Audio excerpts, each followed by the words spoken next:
Hi friends, എല്ലാവർക്കും നമ്മുടെ ചാനലിൻ്റെ പുതിയൊരു വീഡിയോയിലേക്ക് സ്വാഗതം. ഞാൻ ധന്യ. ഇന്നലെ വെള്ളാപ്പള്ളി നടേശൻ ഒരു കാര്യം പറഞ്ഞിരുന്നു. അപ്പോൾ അതിനെക്കുറിച്ച് സംസാരിക്കാമെന്ന് വിചാരിച്ചു കേട്ടോ. അപ്പോൾ വളച്ചുകെട്ടൊന്നും ഇല്ലാതെ കാര്യത്തിലേക്ക് കിടക്കുകയാണ്. മലപ്പുറം എന്ന് പറയുന്ന ആ ഒരു ജില്ല പണ്ടൊക്കെ എനിക്ക് ഉള്ളിൻ്റെ ഉള്ളിൽ ഭയങ്കര പേടിയായിരുന്നു. കാരണം ഒരുപാട് കാര്യങ്ങൾ നമ്മൾ കേട്ടിട്ടുണ്ടായിരുന്നു. അവിടെ ഒരുപാട് പ്രശ്നങ്ങളാണ്, അല്ലെങ്കിൽ അവിടെ ജീവിക്കാൻ ബുദ്ധിമുട്ടാണ്. അപ്പോൾ ഒരുപാട് എന്താ പറയുക, കൊലപാതകങ്ങളും അല്ലെങ്കിൽ ഒരുപാട് വെട്ടും കുത്തും ഒക്കെ നടക്കുന്ന സ്ഥലമാണ്. അങ്ങനെയൊക്കെയായിരുന്നു ഞാൻ അറിഞ്ഞിട്ടുള്ള മലപ്പുറം ജില്ല.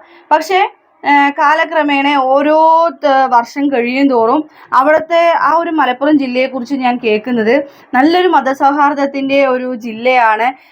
ശരിക്കും ജീവിക്കാനും പിന്നെ ജോലി ചെയ്യാനും എന്തായാലും പരസ്പരം ജാതിഭേദമന്യേ ഹെൽപ്പ് ചെയ്യുന്ന കുറച്ച് നല്ല മനുഷ്യരായ ആളുകൾ ജീവിക്കുന്ന ഒരു ജില്ല കൂടിയാണ് ഈ മലപ്പുറം ജില്ല. പക്ഷേ ഈ മലപ്പുറം ജില്ലയെ എന്താ പറയുക, ചുറ്റും നിന്ന് ആക്രമിക്കുക എന്ന് പറയില്ലേ, അങ്ങനെ ഒരുപാട് ആക്രമണങ്ങൾ വരുന്നുണ്ട്. കാരണം ഓരോ ആൾക്കാരും പറയുന്നു, അതായത് ജാതി തിരിച്ചുകൊണ്ട് അല്ലെങ്കിൽ ജാതിയെ വേർതിരിച്ച് സംസാരിച്ചുകൊണ്ട് ഉള്ളിൻ്റെ ഉള്ളിൽ വിഷം പാകുന്ന കുറച്ച് ആളുകളുണ്ട് അവിടെ. അപ്പോൾ ഇന്നലെ വെള്ളാപ്പള്ളി നടേശൻ്റെ ഒരു പ്രസംഗം വിവാദമായി. വേറൊന്നുമല്ല, ഇപ്പോൾ SNDP എന്ന് പറയുമ്പോൾ ഞാനും SNDP ആണ്, ഈഴവ OBC പെട്ട ഒരാളാണ് ഞാനും. അപ്പോൾ ഈ വെള്ളാപ്പള്ളി നടേശൻ്റെ എന്താ പറയുക, ഒരു മൈക്രോ ഫിനാൻസ് തട്ടിപ്പിൻ്റെ കാര്യമൊക്കെ നിങ്ങളെല്ലാവരും അറിഞ്ഞിട്ടുണ്ടാവൂലേ. അപ്പോൾ ഒരു പാവങ്ങളുടെ അല്ലെങ്കിൽ നമ്മളുടെ ഈഴവ ഈ ഒരു സമുദായത്തിൻ്റെ ഉന്നമനത്തിന് വേണ്ടിയിട്ട് നടത്തിയ ഒരു മൈക്രോ ഫിനാൻസ് ആണത്. അതിൽ എൻ്റെ അമ്മ അതിൽ ഒരു മെമ്പറായിരുന്നു. അപ്പോൾ എൻ്റെയൊക്കെ ഒരു എന്താ പറയുക, പ്രസവത്തിൻ്റെ സമയത്തൊക്കെ കുറച്ച് പൈസ എടുത്തു.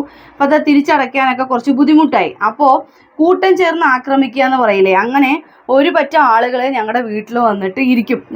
പെണ്ണുങ്ങളാണ്.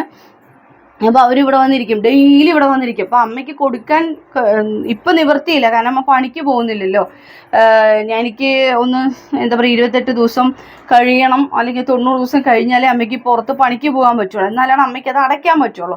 അതിനൊരു സാവകാശം പോലും അവർ കൊടുത്തില്ല. അവർ നിങ്ങൾ ഇതിൽ നിന്ന് പിരിയണമെന്നും അടച്ച തുക അതിലേക്ക് ഞങ്ങൾ എടുക്കും, പിന്നെ ബാക്കി നിങ്ങൾ അടച്ചു തരണം, അങ്ങനെയൊക്കെ പറഞ്ഞു. അപ്പം ഞാൻ മനസ്സിലാക്കി, VVIPs ഉള്ള ഈഴവ സമുദായങ്ങൾ ചേർന്ന് നടത്തുന്ന ഒരു സംഭവമാണ് ഈ ഒരു മൈക്രോ ഫിനാൻസ് അന്ന് കേട്ടോ. കാരണം നമ്മളെപ്പോലുള്ള താഴെക്കിടയിലുള്ള ആൾക്കാരെയൊന്നും അവർക്ക് പുച്ഛമാണ്. എൻ്റെ അനുഭവം ഞാൻ പറയുകയാണേ.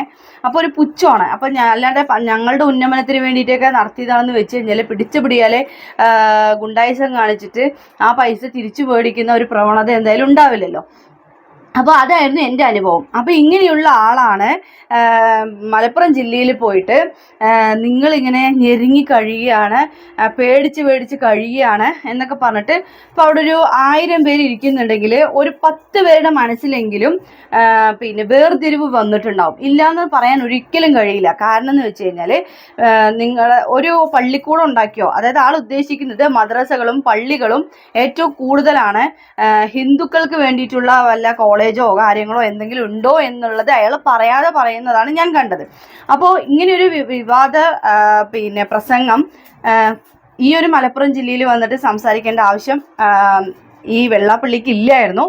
പിന്നെ എനിക്ക് പറയാനുള്ളത്, വെള്ളാപ്പള്ളി സംസാരിക്കുന്ന ആ ഒരു മൈക്ക് അത് നിങ്ങൾ കണ്ടിട്ടുണ്ടോ? അതൊരു മുസ്ലിമായ ഒരാളുടെ പേരാണ് അതിൽ എഴുതിയിരിക്കുന്നത്. നൗഷാദ് സൗണ്ട് എന്നോ അങ്ങനെ എന്താ, നിഷാദോ നൗഷാദോ അങ്ങനെ എന്തൊരു പേരാണ് ഇട്ടിരിക്കുന്നത്. അപ്പോൾ അവിടെ വന്ന് വർഗീയത ഉണ്ടാക്കിയിട്ട് ഇയാൾക്ക് എന്താണ് കിട്ടുന്നത്? ഒരു 10 പേരെ വർഗീയവാദികളാക്കുക, 10 പേരെ വിദ്വേഷം ഉണ്ടാക്കുക, 10 കുടുംബത്തെ വേർതിരിക്കുക, എന്നിട്ട് അവിടെ ലഹള ഉണ്ടാക്കുക എന്നതാണ് ഇയാളുടെ ഉദ്ദേശം. അതേപോലെ തന്നെയാണ് വേറൊരാളിനെ ഞാൻ പറഞ്ഞുതരാം. അടുത്ത വ്യക്തിയാണ് PC ജോർജ്. ഇയാൾ പറഞ്ഞ ഒരു വാക്ക്, അതായത് ഇങ്ങനെ പറഞ്ഞു, അത് മുസ്ലിമായ ആളുകളുടെ സ്ഥലത്ത് കടകളിൽ നിന്ന് ഒരു സാധനം വാങ്ങരുത്, അവരെ നമ്മൾ വളർത്തരുത്, അങ്ങനെ ഇങ്ങനെ എന്നൊക്കെയുള്ള രീതിയിൽ അയാൾ സംസാരിച്ചു. ആ വീഡിയോ ഞാൻ ഇവിടെ വെക്കുന്നുണ്ട് കേട്ടോ. മുസ്ലിമാണ്, അവ മുസ്ലിമായാൽ എന്ത് തന്തയ്ക്ക് പറക്കാത്തതും പറയാമെന്നാണോ കോൺഗ്രസ്സുകാരന്റെ അഭിപ്രായം? എനിക്ക് മനസ്സിലായില്ല. അഹങ്കാരം കൂടുന്നു. ഞാൻ വർഗീയത പറയാൻ ആഗ്രഹിക്കുന്നു, പക്ഷെ പറയട്ടെ, അഹങ്കാരം കൂടുന്നു എന്ന് പറഞ്ഞാൽ ഞങ്ങളുടെ എണ്ണം കൂടുകയാണ്. ഹിന്ദുവും ക്രിസ്ത്യാനിയും ഒക്കെ പോക്കാണ്, ഞങ്ങൾ കൂടുകയാണ്. ഞങ്ങളിപ്പോ 44%, 100 പിള്ളേർ ജനിക്കുമ്പോൾ 44% ഞങ്ങളാണ്. ഹിന്ദുക്കൾ പണ്ട് 52 ഇപ്പൊ 41 ഉള്ളൂ. ക്രിസ്ത്യാനി വരും 12 ഉള്ളൂ. ബാക്കി എല്ലാം കൂടെ കൂടിയാ 3 ഉള്ളൂ. അതുകൊണ്ട് അധികം താമസിയാതെ 2060 കഴിയുമ്പോ ഇന്ത്യ മഹാരാജ്യം ഞങ്ങൾ പിടിച്ചടക്കുമെന്ന അഹങ്കാരവുമായി ഈ മുസ്ലിം തീവ്രവാദികൾ മുമ്പോട്ട് പോകുമ്പോ അതിനെതിരായി പ്രതികരിക്കാനും പ്രവർത്തിക്കുവാനുള്ള ബാധ്യത നിങ്ങൾ ഓരോരുത്തർക്കും ഉണ്ടെന്ന് പച്ചയ്ക്ക് മലയാളത്തിൽ പറയാൻ ഞാൻ ആഗ്രഹിക്കുക. അയാൾ ഇസ്ലാം. അപ്പോൾ ഇതേ ഒരു വാക്ക് എൻ്റെ കടയിൽ വന്നിട്ട് ഒരുത്തം പറഞ്ഞിട്ടുണ്ടായിരുന്നു. പേരും നാളും കൂടൊന്നും ഞാൻ പറയുന്നില്ല. അതായത് ഞാൻ കടയിൽ കോഴിയും കുമ്പളങ്ങയൊക്കെ വിൽക്കുന്ന ഒരു വ്യക്തിയാണ്. അപ്പം എന്തായാലും ബിസ്മി ചൊല്ലിയിട്ടുള്ള ആ ഒരു കോഴിയാണ് ഞാനും വാങ്ങിക്കാറ്. വാഹിദക്കൻ്റെ കടയിൽ നിന്നാണ് കോഴി വാങ്ങിക്കാറ്. അപ്പോൾ എൻ്റെ കടയിലേക്ക് വന്നു. എന്നിട്ട് അവൻ എന്നോട് ചോദിക്കുകയാണ്, ഞങ്ങളുടെ ഹിന്ദു മതത്തിൽപ്പെട്ട ഒരാൾ തന്നെയാണ് കേട്ടോ. അപ്പോൾ അയാൾ വന്ന് ചോദിക്കാൻ എന്നോട്, നീ എവിടുന്ന് കോഴി വാങ്ങുന്നത്? അപ്പോൾ ഞാൻ പറഞ്ഞു ഇങ്ങനെ വാഹിദക്കൻ്റെ കടയിൽ നിന്ന്. അപ്പോൾ പറയുകയാണ്, നീ ഇങ്ങനെ മുസ്ലിങ്ങൾക്ക് കൊടുക്കണ്ട, എനിക്ക് തായോ എന്ന് പറഞ്ഞിട്ട് അയാളുടെ നമ്പർ തന്നു. അപ്പം തന്നെ ആ നമ്പർ ഞാൻ ഡിലീറ്റ് ചെയ്തു. കാരണം ഈ വർഗീയതയും വിദ്വേഷവും ജാതിവെറിയും മതവെറിയും അതുപോലെ വേർതിരിവ് ഉണ്ടാക്കുന്ന ആളുകളുമായി എന്താ പറയുക സംസാരിക്കാനോ ഇടപഴകാനോ എനിക്ക് തീരെ താല്പര്യമില്ല. ഇന്ന് വരെ ഞാൻ എൻ്റെ മതത്തിൽ നിന്നുകൊണ്ട് മറ്റു മതത്തെ ഞാൻ കുറ്റപ്പെടുത്തി സംസാരിച്ചിട്ടുമില്ല. പിന്നെ മതം വിട്ട ആളുകൾക്കൊക്കെ ഒരുപാട് തൻ്റെ മതത്തെ, അതായത് ഇസ്ലാമായ ആ ഒരു മതത്തെ കുറ്റം പറഞ്ഞുകൊണ്ട് യൂട്യൂബിൽ കാശുണ്ടാക്കുന്ന കുറേ ആളുകളുണ്ട്. അപ്പോൾ അവരെ പോലെ ഒന്നല്ല ഞാൻ എൻ്റേതായ മതത്തിൽ വിശ്വസിച്ചുകൊണ്ട് മറ്റുള്ള മതത്തെ ബഹുമാനിക്കുന്ന ഒരു വ്യക്തി കൂടിയാണ്. അപ്പം ഇങ്ങനെയൊരു വിദ്വേഷ പ്രചാരണം അല്ലെങ്കിൽ ഇങ്ങനെയൊരു വിദ്വേഷ പ്രസംഗം കണ്ടപ്പോൾ ഒന്ന് പ്രതികരിക്കണമെന്ന് തോന്നി. കാരണം നിങ്ങളുടെ പരിമിതികളും പ്രയാസങ്ങളും എനിക്കറിയാം. സ്വാഗത പ്രാസികം തന്നെ പറഞ്ഞു.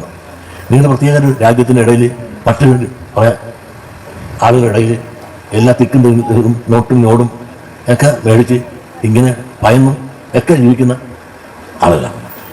പ്രത്യേകിച്ചും ഒരു സ്വതന്ത്രമായൊരു വായു ശ്വസിച്ചുകൊണ്ട് മലപ്പുറത്ത് നിങ്ങൾക്ക് ജീവിക്കാൻ സാധിക്കുന്നില്ല. സ്വതന്ത്രമായൊരു അഭിപ്രായം പറഞ്ഞു പോലും ജീവിക്കാൻ നിങ്ങൾക്ക് സാധിക്കില്ല. മലപ്പുറം ഒരു പ്രത്യേക രാജ്യമാണ്, പ്രത്യേക ചില ആളുകളുടെ സംസ്ഥാനമാണ്.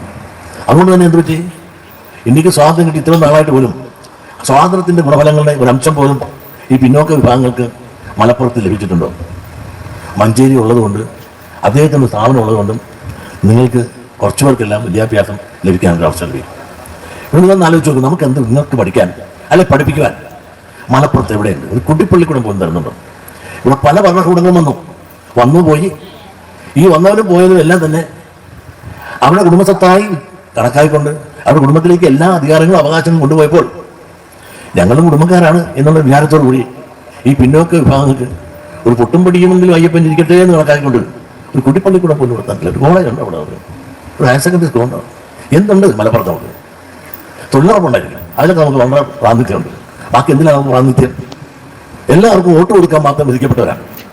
വോട്ട് കുത്തി എന്താണ്? ഓട്ടോ കുടിക്കാൻ നേരത്തെ എല്ലാം വന്ന് ചേച്ചി ഞങ്ങളെ അളിയ പൊന്നെ കറനെ കട്ടണ്ടി എന്നൊക്കെ പറഞ്ഞെല്ലാം വരും.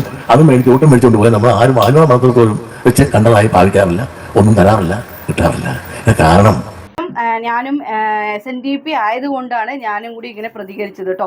ഞാൻ SNDP ആണ്, പക്ഷെ ഞാൻ എല്ലാ മുസ്ലിം സഹോദരങ്ങളുമായിട്ട് നല്ല സംസാരമാണ്, നല്ല എന്താ പറയുക, നല്ലോണം ഇടപഴകുന്നു. എൻ്റെ അച്ഛനും അമ്മയും ഒക്കെ നല്ല രീതിയിൽ പോകുന്നു. ഇയാൾക്ക് മാത്രം എന്താണ് ഇങ്ങനെ ഒരു എന്താ പറയുക, ചില ആളുകൾ ഇങ്ങനെ കുത്തിത്തിരിപ്പുണ്ടാക്കി ഒരു 10 കുടുംബത്തിനെയെങ്കിലും വേർതിരിച്ച് വിദ്വേഷം ഉണ്ടാക്കി ലഹള ഉണ്ടാക്കാൻ ആഗ്രഹിക്കുന്നു. എന്തായാലും അക്കൂട്ടത്തിലൊന്നും പെടാത്തൊരു വ്യക്തിയാണ് ഞാനും എൻ്റെ കുടുംബവും ഒക്കെ. അപ്പോൾ എന്തായാലും ഇതിനും വലിയൊരു മറുപടി എനിക്കിനി തരാനില്ല PC ജോർജിനും അതേപോലെ തന്നെ വെള്ളാപ്പള്ളി നടേശനും. അപ്പോൾ ആദ്യം സ്വന്തം കാര്യം നോക്കുക. ആ മൈക്രോ ഫിനാൻസ് തട്ടിപ്പില്ലേ, അതൊക്കെ പോയിട്ടൊന്ന് ശരിയാക്കും കേട്ടോ. കാരണം ഈഴവയാണ് SNDPക്ക് വേണ്ടിയിട്ടുള്ള ഉന്നമനത്തിന് വേണ്ടി നിങ്ങൾ എന്ത് പ്രയത്നിച്ചു, അതാണ് എനിക്കറിയേണ്ടത്. നിങ്ങൾ എന്ത് പ്രയത്നിച്ചു, എത്ര ഈഴവരുണ്ട്, അല്ലെങ്കിൽ എത്ര ആൾക്കാർ കഞ്ഞിയില്ലാതെ കഴിയുന്നു, എത്ര ആൾക്കാർ ബുദ്ധിമുട്ടി കഴിയുന്നു എന്നുള്ളത് നിങ്ങൾ ചിന്തിച്ചിട്ടുണ്ടോ? ഇല്ലല്ലോ. ഒരു നേരത്തെ ആഹാരത്തിൻ്റെ കിറ്റ് നിങ്ങൾ ഈ സമുദായത്തിന് കൊടുത്തിട്ടുണ്ടോ? ഇല്ല. പക്ഷേ പുണ്യമാക്കപ്പെട്ട റമദാൻ മാസത്തിൽ ഓരോ കിറ്റുകളും ഓരോ കുടുംബത്തിനും പട്ടിണി കിടക്കാതിരിക്കാനായിട്ട് ഓരോ കുടുംബത്തിനും ഒരുപാട് ആളുകൾ സന്നദ്ധ പ്രവർത്തകർ കിറ്റുകൾ കൊടുക്കുന്നുണ്ട്. അതുപോലെ നിങ്ങൾക്ക് കഴിയോ? ഇല്ലല്ലോ. അപ്പോൾ പിന്നെ വെറുതെ ഒരു മൈക്ക് കിട്ടിയിട്ട് ഇങ്ങനെ പ്രസംഗിക്കാൻ എല്ലാവർക്കും ആകും, പക്ഷെ പ്രവർത്തിച്ച് കാണിക്കാനാണ് ബുദ്ധിമുട്ട്. എന്തായാലും ഇന്നത്തെ വീഡിയോ ഞാനിവിടെ വൈൻഡപ്പ് ചെയ്യുന്നു. നന്ദി, നമസ്കാരം.